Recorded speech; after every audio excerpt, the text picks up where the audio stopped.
Jadi di sini banyak varian cemilannya ya, ada roti bakar, pisang bakar. Oke guys, kita tunggu ya, Gus Miftahnya datang. 12 tahun saya baru ini berbuka puasa di Lampung. Buat apa manis dan sayang kalau hubungannya nggak jelas? Cakep. Orang berbuat baik dan berbuat buruk itu awalnya dari mata yang melihat dan dari telinga yang mendengar. Malam minggu itu weekend, tapi cintaku kepada Lampung will never end.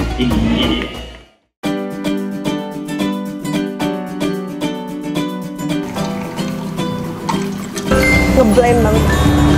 Udah cuci tangan, kita langsung makan. Kita cobain. Pedes. Choi Siwon aja belum pernah makan di sini.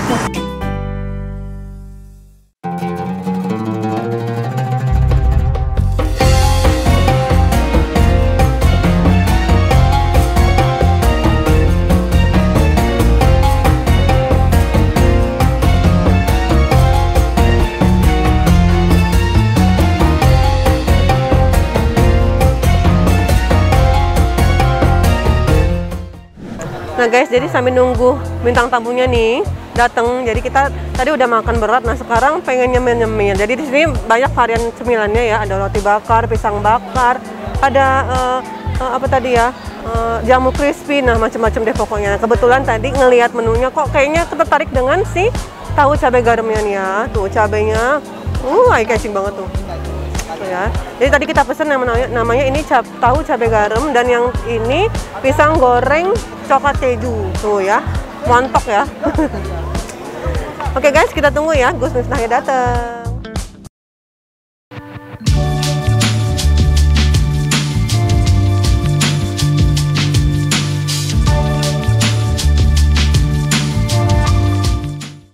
Menuju ke tempat makan yang namanya Unsilent yang ada di Jalan Antasari, Bandar Lampung. Nah, di sini sekalian katanya ada tausiah juga nih. Jadi kebetulan hari ini ada namanya pokoknya yang spesial banget deh gestarnya. Jadi kita mau kedatangan di sini Gus Miftah. Kenapa ya kok ada Gus Miftah di sini ya? Ada penasaran banget deh. Kan kita sekarang mau ada spesial guest ya, Gus Miftah ya. Dan nanti ada bintang tamu juga, Gus Miftah.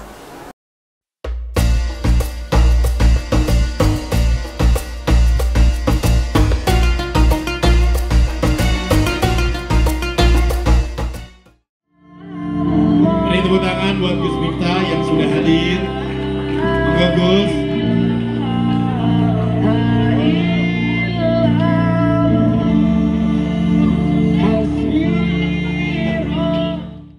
Gus, ini temanya adalah eksistensi puasa di tengah pandemi.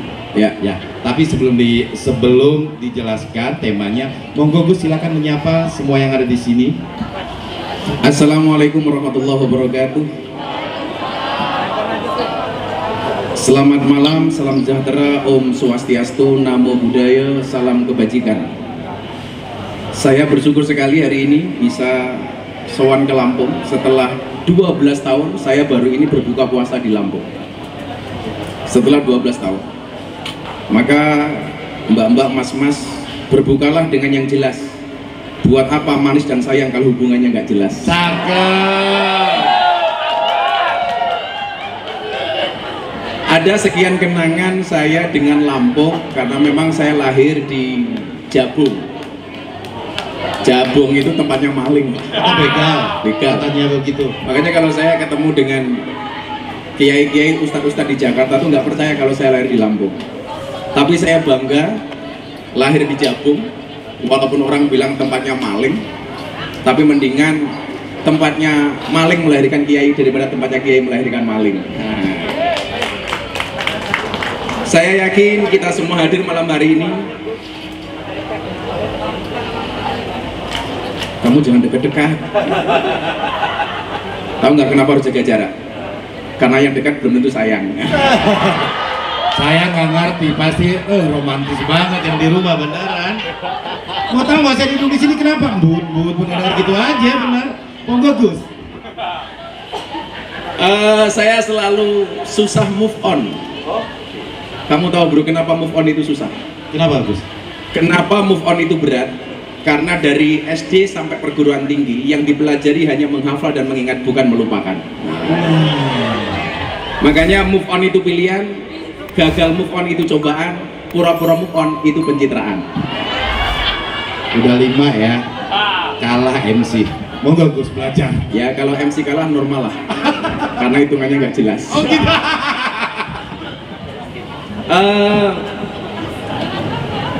Saya punya banyak sekian kenangan karena saya dulu lahir di Jabung, kemudian saya besar di Padang Ratu, di pondok keluarga, di pondok pesantren Bustanul Ulum. Kemudian saya kuliah di Jogja. Dan begitu masuk kuliah tahun 99, saya langsung berkenalan dengan lokalisasi terbesar se-Asia Tenggara yang namanya Sarkem, Pasar Kembang. Kalau bahasa milenialnya market flower. Pasar Kembang. Yang bukannya subuh ya? Dan apanya? Ya, bukannya subuh, enggak. Oh enggak. Saya malah punya pengalaman PSK di waktu subuh. Oh gitu Gus. Jadi kemarin saya pengajian terakhir sebelum Ramadan, ada mbak-mbak angkat tangan. Gus, saya mau curhat. Apa mbak? Saya kemarin terima tamu sebelum subuh. Transaksi deal masuk kamar. Oke. Begitu masuk kamar saya melayani tamu, ternyata adzan subuh. Saya bilang sama tamu saya, Om pending dulu ya. Nah, emang kenapa? Mbak, itu adzan subuh nggak enak. Emangnya kenapa? Mohon maaf saya jamaahnya Gus Miftah. Selesai adzan, gantian tamunya bilang, Mbak saya bayar tapi kita nggak usah berlanjut, cukup sampai di sini. Lah kenapa Mas? Saya juga jamaahnya Gus Miftah. Saya waktu itu mikir, jangan-jangan Pak Iwan.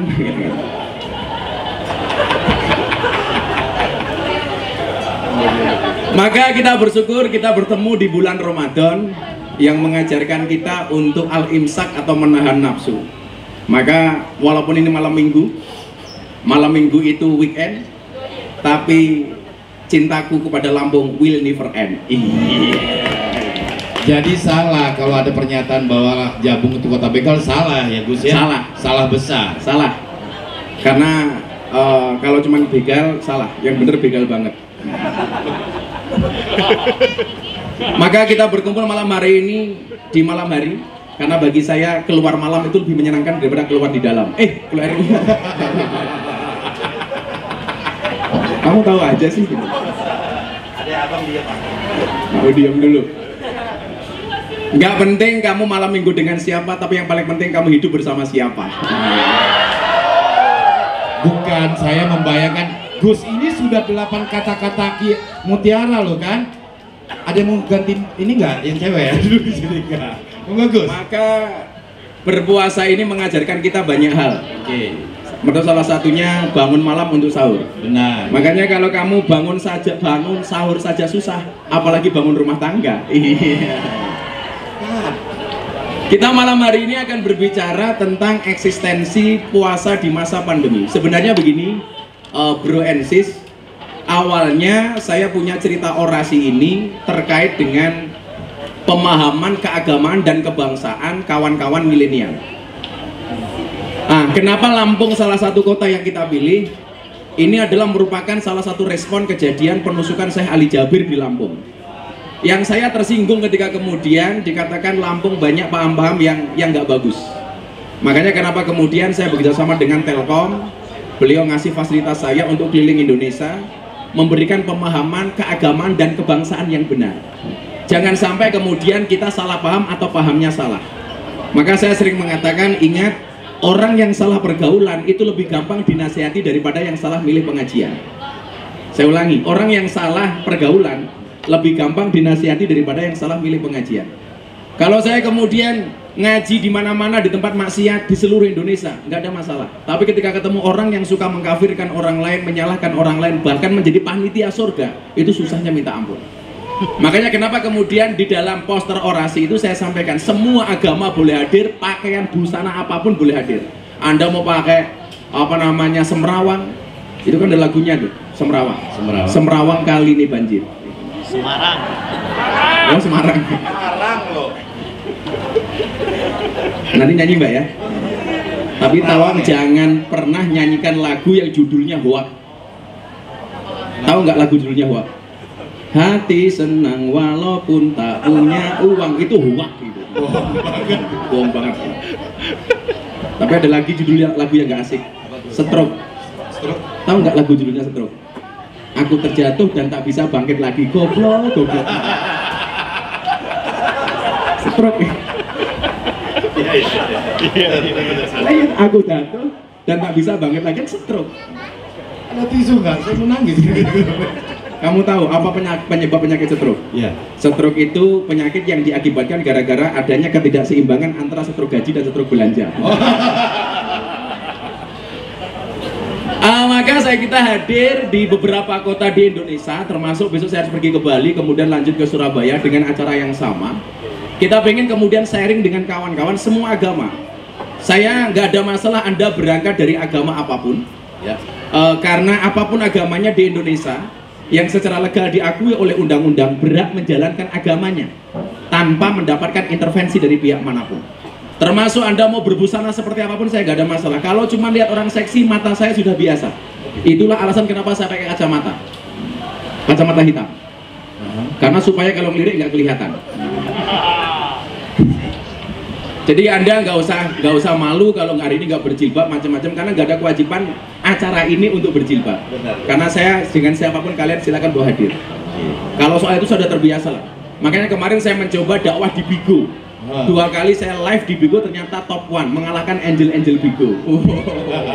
Dan luar biasa bro, saya ngaji di Bigo, live pertama saya dapat saweran 75 juta. 75 juta dan saweran kedua 60 juta. Jadi artinya cari uang tuh nggak harus buka aurat sebenarnya gitu. Makanya kalau ada orang, Gus Miftah bisa nggak buka bedah aurat? Saya bilang, kalau bedah aurat saya nggak bisa, tapi kalau bedah aurat insya Allah saya bisa.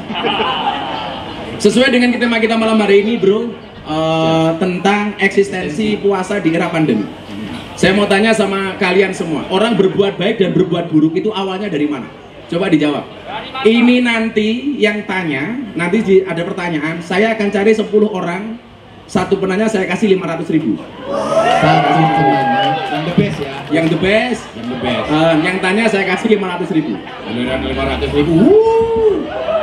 Pokoknya ini acara yang paling menyenangkan di dunia. Iya, benar. Makanya kemarin Anselen bilang, oh kok bisa itu. Karena kalau Anselen mengundang saya jelas, amplopnya nggak jelas. Makanya saya yang datang.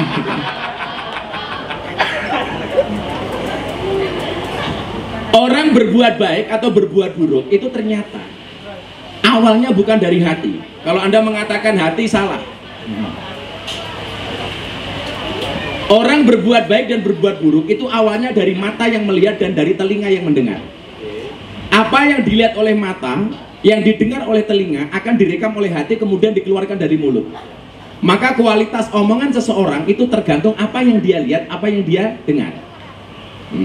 Tapi dirimu tahu apa bedanya cowok dengan cewek? Bedanya satu. Cowok itu kalau menangis yang ditutup matanya, cewek kalau menangis yang ditutup mulutnya.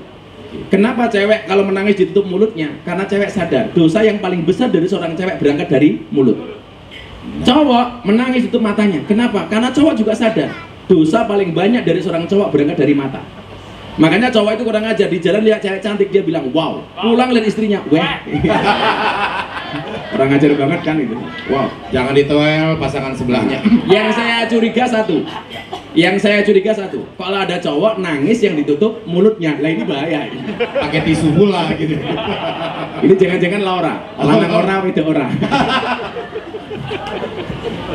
Ini ada Laura nggak di sini? Oh, kalau ini Lady Boy, wajahnya Lady, kakinya Boy. Biasanya namanya Sucipto. Susu nih lancip diganti botol.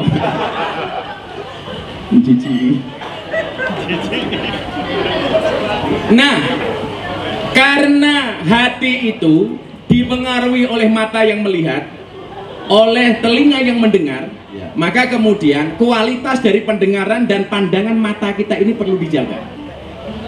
Karena apapun yang kamu lihat, apapun yang kamu dengar, itu akan direkam oleh hati, kemudian akan diaktualisasikan melalui perbuatan dan akan dikeluarkan melalui lisan. Nah, orang berpuasa itu diperintahkan kepada kita untuk menjaga pandangan mata, menjaga pendengaran telinga, menjaga mulut dan menjaga hati. Maka kenapa kemudian as-shaum atau asyam, kalau Al-Baqarah 183 itu asyam, kutiba alaikumusiyam. Tapi dalam satu hadis disebut as-shaum, ya ma'syaras sabab manis tatu amintumul ba'ah falyatazawwad. Wahai pemuda, kalau kamu sudah punya kemampuan, nikahlah. Nikah.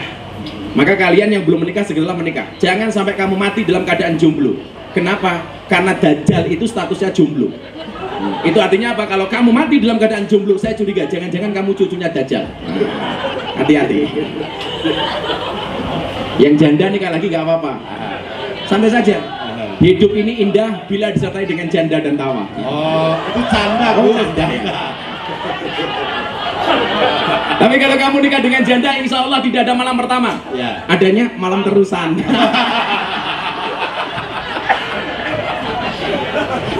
Ingat, dicari janda rasa gadis. Oh ya. Karena kalau gadis rasa janda banyak.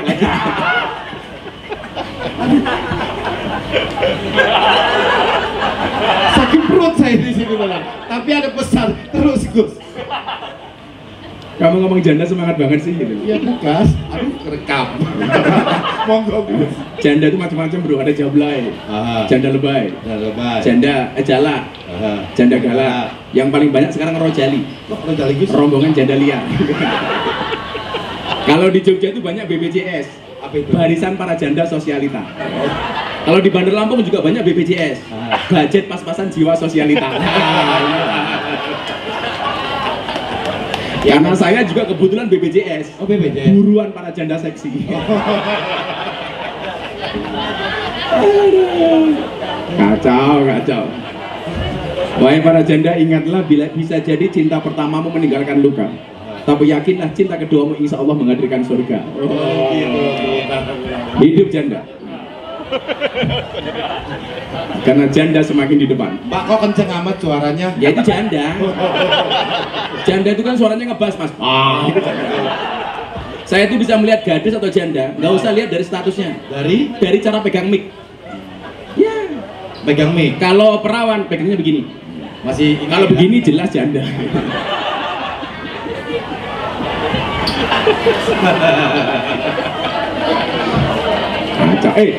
Kalian ngasih iringan musik juga nggak apa-apa, jangan diem aja reng gitu loh. Ya, Diem aja. Iya itu loh. kreatif dong. Masa kayak kuburan. Ya, yang menarik gitu loh. Dikasih backsound atau apa gitu. Saya pikir obrolan ini agak flat gitu ya. Sakit perut mbak ada yang Ya kalau flat nggak Gus Miftah lah. sip. Jangan standar. Biasa. Kalau kamu kan jelas STMJ. SMJ maksudnya Gus. Selera tinggi mukanya jelek. Iya juga ya kayaknya. Oke, Gak apa-apa. silakan Gus. Gak apa-apa. Sekarang cewek itu nggak lihat fisik, Tapi rekening.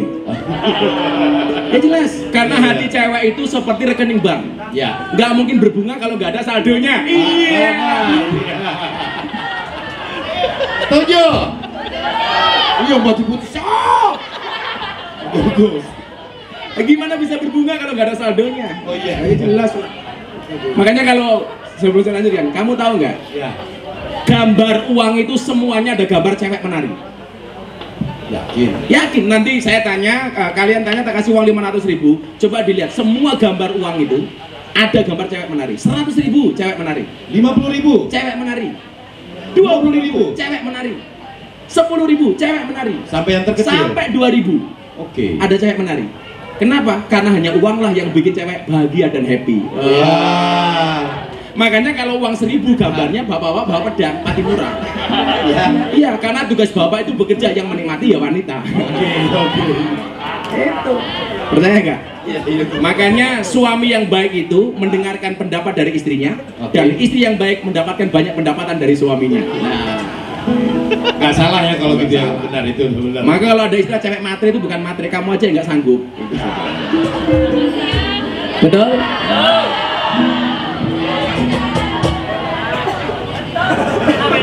Ini telat, betul. Tok. Nah, kita lanjutin tadi pembahasan soal hati tadi itu. Ya. Maka kenapa hati ini kemudian menjadi penting? Karena jendela hati itu adalah mata dan telinga. Mata dan telinga. Jadi kualitas hati kamu itu tergantung dari kualitas hatimu. Ya. Dan kualitas hatimu tergantung dari mata dan telingamu. Kemudian kamu akan dilihat orang seperti apa itu tergantung akhlak dan mulutmu. Makanya saya banyak ditanya, kenapa kok orang-orang itu tertarik masuk Islam melalui Gus Miftah? Saya itu hampir setiap bulan minimal menuntun orang syahadat itu 5-20 orang setiap bulan. Selebritis juga ya. Termasuk DJ Katy Butterfly.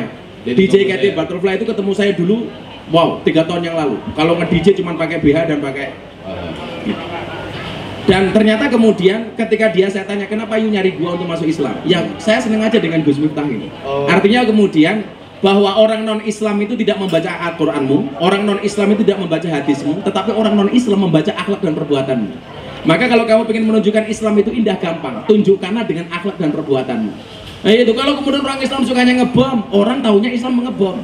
Padahal sekarang malaikat di Makassar tuh bingung. Jadi yang mati ngebom diinterogasi sama malaikat. Kamu baptisnya apa? Sorry malaikat, saya Islam. Malaikatnya bilang, saya nggak percaya, pasti kamu Katolik. Saya Islam malaikat. Apa buktinya?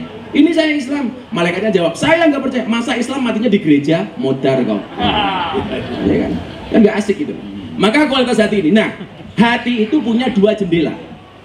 Satu jendela itu berpotensi, kata Imam Al-Ghazali, karena hati itu kan punya ruangan, bro. Namanya ruangan hati. Hati. Makanya kalau saya datang ke sini tetap menggunakan hati. Karena sesuatu yang berangkat dari hati akan diterima oleh hati. Tetapi sesuatu yang berangkat dengan emosi akan direspon dengan emosi. Makanya cinta yang berawal dari mata hanya akan berakhir dengan air mata. Tapi cinta yang berawal dari hati sampai akhir tidak akan pernah mati. Itu bro. Keren. Makanya ya tetap lakukan dengan sepenuh hati. Dan makanya salah satu quote Gus Miftah yang paling viral apa? Cintaku padamu seperti air kencing di dalam kolam renang. Wujudnya tidak nampak tapi hangatnya bisa dirasakan. Nggak percaya silakan coba. Nah, hati ini nanti mesti banyak potongan di TikTok. Quote-quote itu. Karena kebetulan saya itu nggak punya TikTok, tapi hashtag Gus Miftah itu sekian puluh dan yang paling tinggi sampai 170 juta hashtagnya tentang Gus Miftah. Ternyata isinya quote-quote gitu. Kamu jomblo, saya ada quote. Kamu pendosa, saya punya quote. Kamu janda, saya punya quote. Macam-macam. Makanya saya langsung ya. Apa? Langsung ya. Oh langsung. Nah, kata Al-Ghazali, hati itu punya ruangan. Maka nanti saya sampaikan kenapa Anda harus berpuasa itu ada alasannya. Walaupun di musim pandemi seperti ini. Hati itu punya ruangan hati namanya. Ada ruangannya. Lah, ruangan hati itu ada jendelanya. Jendelanya itu ada dua. Saya yakin semuanya di sini punya hati kecuali kamu. Kok bisa? Kamu kan kayak pohon pisang. Punya jantung tapi nggak punya hati. Udah nikah belum bro? Sudah bro. Sudah Gus. Santai aja bro. Kamu bilang sudah cok, nggak apa-apa kok, santai aja. Asal jangan sudah nek, gitu kan nggak boleh. Lama-lama nama kamu tak ganti Sukarlan. Ruangan hati itu ada dua, bro Ensis ya. Satu ruangan berpotensi dimasuki setan, satu ruangan berpotensi dimasuki oleh malaikat. Pertanyaan saya sederhana, kapan hati itu dimasuki malaikat, kapan hati itu dimasuki setan? Yang pertama, kapan hati itu dimasuki oleh setan? Ketika kamu punya niat jelek, kemudian berbuat jelek, ruangan hati kamu itu menjadi bau. Seseorang ketika melakukan perbuatan jelek, ruangan hatinya itu menjadi bau. Pertanyaan saya, kalau ruangan hati itu bau, yang masuk setan apa malaikat? Setan. Karena setan tuh paling seneng bertempat di tempat-tempat yang bau. Makanya kenapa para jomblo jangan lama-lama di kamar mandi. Nah, karena kalau jomblo lama-lama di kamar mandi itu kan banyak setannya, akan terjadi hal-hal yang diinginkan. Akhirnya dingin. Minimal boros sabunnya. Istilah kerennya itu AIDS. Tahu AIDS apa? Akibat intim dengan sabun. Makanya harus ada AIDS yang kedua. Ada iman dijamin selamat. Jadi setan itu paling suka dengan hati yang bau. Semakin kamu bermaksiat, hatimu semakin bau dan setan semakin betah di dalamnya. Makanya kenapa kemudian orang yang hatinya dipenuhi oleh setan itu ditampakkan dengan wajah yang merengut, wajah yang tidak menyenangkan. Makanya sering saya tanya, bapak-bapak, istrimu itu di rumah banyak senyumnya apa banyak cemberutnya? Lah kalau cemberut itu gambaran setan, setan gambaran neraka. Artinya kalau istrimu di rumah cemberut terus jelas rumah tanggamu seperti neraka. Makanya kenapa kemudian saya tak bikin happy seperti ini, supaya nggak ada gambaran neraka, karena surga itu gambarnya menyenangkan. Jadi kalau seseorang itu berbuat maksiat terus hatinya kotor dan setan betah. Lah sebaliknya, kalau Anda berbuat baik, ruangan hati itu menjadi harum. Semakin Anda berbuat baik, hatimu semakin harum. Dan ketika hati harum yang masuk siapa? Malaikat. Makanya kenapa malaikat itu suka dengan yang harum-harum. Itulah alasan kalau sholat kita diperintahkan untuk wangi, supaya malaikat itu mendekat. Lah besok orang di surga itu sifatnya kayak malaikat, semuanya harum. Nah kalau kamu beda bro, omonganmu kayak parfum isi ulang. Harum sih tapi palsu. Oh ini bagus. Lah Pertanyaannya kemudian, kenapa untuk menjadi hebat seperti malaikat harus dengan cara berpuasa? Lah ini jawabannya. Ini jawabannya. Okay. Kita diprogram di bulan Ramadan ini seperti malaikat. Malaikat itu kan sifatnya nggak makan, nggak minum. Lah di bulan Ramadan ini manusia diprogram seperti malaikat. Ada minuman tapi nggak boleh minum. Ada makanan nggak boleh makan. Ada istri tapi nggak boleh kelon. Tujuannya apa? Supaya seperti malaikat. Man tasabbaha biqaumin fahuwa minhum. Barang siapa menyerupai sebuah kaum, maka dia termasuk golongan itu. Nah, pertanyaannya, kenapa harus puasa? Jadi gini, ini potongan pengajian yang kemarin saya sampaikan di hadapan Pak Jokowi ketika nasihat pernikahan Atta Halilintar dan Aurel. Kan saya sampaikan, sebelum Allah menciptakan manusia, Allah itu menciptakan 4 makhluk. Yang pertamanya namanya malaikat. Malaikat itu sifatnya apa? Bener terus, gak pernah salah. Artinya apa? Kalau ibu-ibu pengen cari suami bener terus gampang, nikahlah dengan malaikat. Apalagi Israel, nggak pernah salah. Beneran. Wong cari pasangan kok nggak pernah salah. Ya Israel itu. Nyabut nyawa nggak pernah salah. Nah, yang kedua setelah menciptakan malaikat, Allah itu menciptakan setan. Setan itu sifatnya salah terus nggak pernah bener. Makanya kalau istrimu salah terus nggak pernah bener, jangan-jangan istrimu setan. Yang kedua, yang ketiga, Allah menciptakan hewan. Hewan itu jenisnya ada 2, bro. Dalam kitab kuning itu hewan jenisnya ada 2. Jadi hewan yang hanya menuruti syahwatnya saja, dan hewan yang suka nakut-nakuti. Hewan yang menuruti nafsu syahwatnya itu digambarkan seperti kambing, kan? Kemudian hewan yang suka nakut-nakuti digambarkan seperti anjing. Kok mukanya ke sini ya? Oke, Gus. Kalau saya ngomong anjing, tahu nggak bedanya anjing di Amerika sama anjing di Indonesia? Bedanya apa, Gus? Bedanya kecil. Di Amerika anjing dianggap teman. Di Indonesia teman seperti anjing. Iya. Ukuran sepatunya berapa, Gus? Ukuran sepatunya ya mahal sepatuku lah, bro.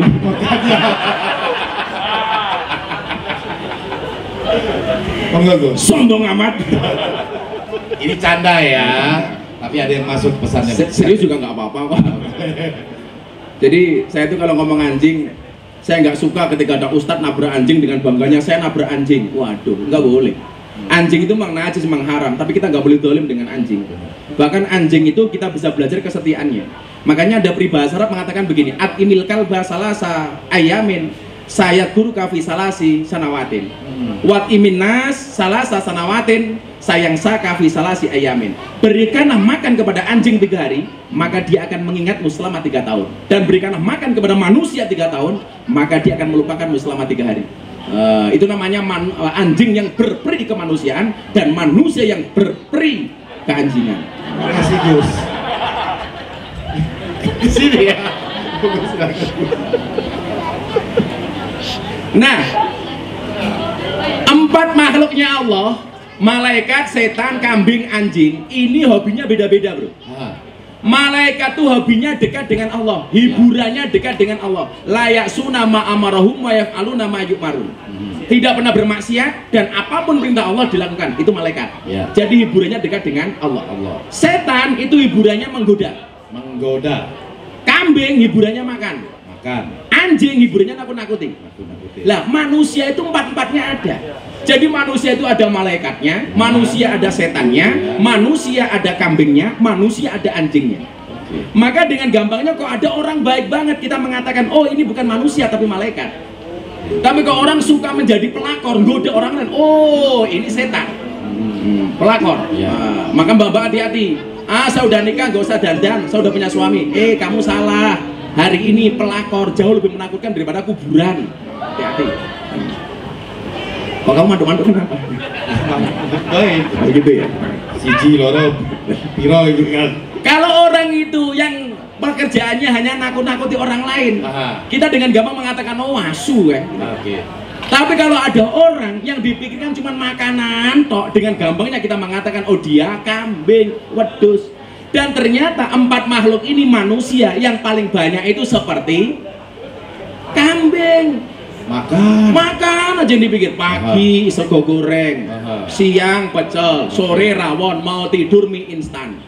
Kalau orang yang dipikir makanan tok berarti kelasnya kayak kambing. Nah, padahal orang masuk surga itu besok seperti malaikat, bukan seperti kambing. Supaya bisa seperti malaikat, kita diperintahkan untuk puasa. Maka kalau malaikat tadi ada minuman nggak boleh minum, ada makanan nggak boleh makan, kita di bulan Ramadan diprogram ada makanan nggak boleh makan, ada minuman nggak boleh minum. Maka as-shaum atau asyam itu maknanya adalah al-imsak. Al-imsak itu artinya menahan diri. Maka di bulan Ramadan kita diajarkan kalau tidak bisa berbuat baik minimal jangan berbuat buruk. Lah iso api-api banget minimal jangan bosok-bosok banget. Makanya di bulan Ramadan satu perbuatan di luar bulan Ramadan boleh dilakukan, di Ramadan nggak boleh, bro.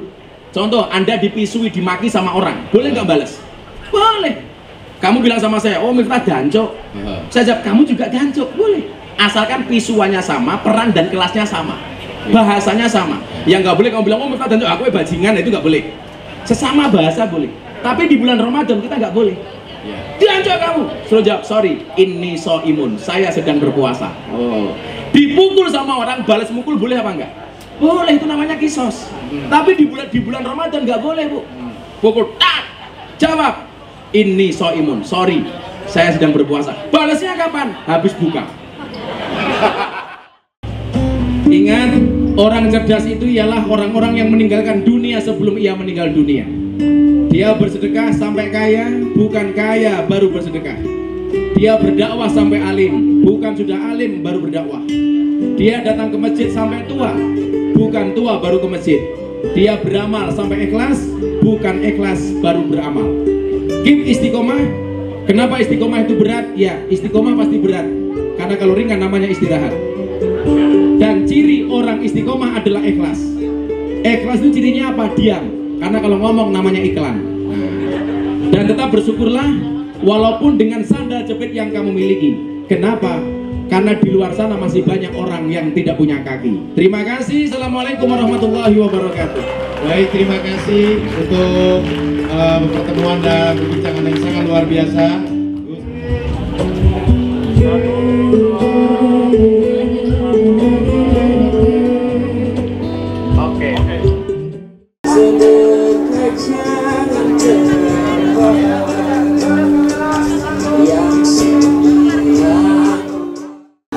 Nah guys, sekarang udah selesai nih tausiahnya Gus Miftah. Jadi benar-benar seru dan nggak tegang, santai ngomongnya dan semua terjawab sudah. Jadi sekarang kita pulang dulu.